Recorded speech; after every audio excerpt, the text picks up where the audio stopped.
5/16, Tuesday, December 6th, 2023. We just moved the cows to the fourth row, the first cell of the fourth row. We started at the halfway point of our field down there to the north, and we're going to go 5 weeks, 2 rows per week, all the way a quarter mile down to the end of our field.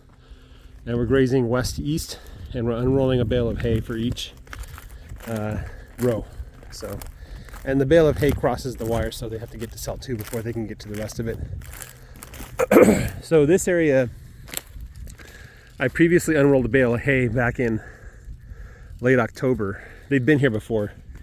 I'm going to say back probably October 6th. So it's been 2 months, 2 months since they've been here.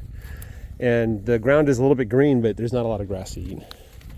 And my biggest concern is that they're going to set the grass back by chomping on it.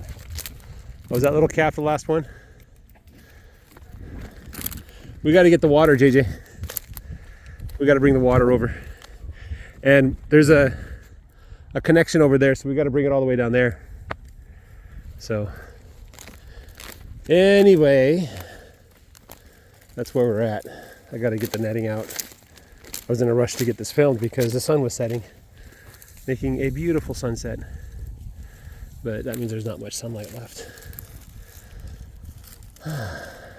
The cows look like they're in good condition. They were mooing at me a little bit. I think they were upset because they ran out of the grass. The eastern part of this field, this row, is going to have some pretty decent grass. So I can't wait to get out there. But for now, they gotta... Blue just chased off a cow. For now, they gotta subsist on the hay, which is not ideal at all. But it is what it is. So I thought about giving them 2 bales of hay instead of 1. I certainly have the supplies to do that. But it seems like I caught them still munching on this hay from the last row when I came down here. So there's a little bit left over that's edible. And if I were to unroll 2 bales of hay, what I would probably do is just do thinner rows and move them maybe like, I don't know, 1.5 days or something in a row. Because I don't want them to attack both bales of hay at the same time. One of the reasons why I roll out the hay, those of you who know, those of you who don't. So it's called green manure, but the areas where the hay is rolled out really encourages the grass to grow. I'm not entirely sure of why that is, but one of the things that I've learned is that you're not just feeding the cows, but you're feeding the soil. So this plant matter is critical to establishing soil health, and soil health is critical to growing more plants. So this green manure has a role in helping to recover the soil. So hopefully this coming spring or the next spring or something, we'll see even more growth here than we would have otherwise. And hopefully it'll be worth the small cost of these bales of hay. I did buy more than I need just in case there's a huge drought next year, or just in case the spring grass doesn't grow as well as it should. So I can feed them to July without running out of hay.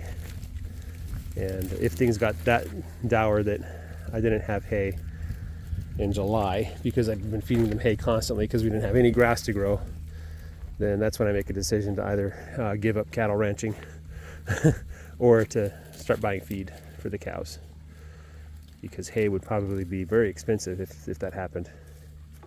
So last year that's what happened, is the hay shot up in price because of the back-to-back droughts. We've had 3 years of droughts back-to-back. So that is where we're at. My son just moved the water for me, of which I'm grateful. Anyway, that's what I'm doing, guys. Have a great day. Take care and bye-bye.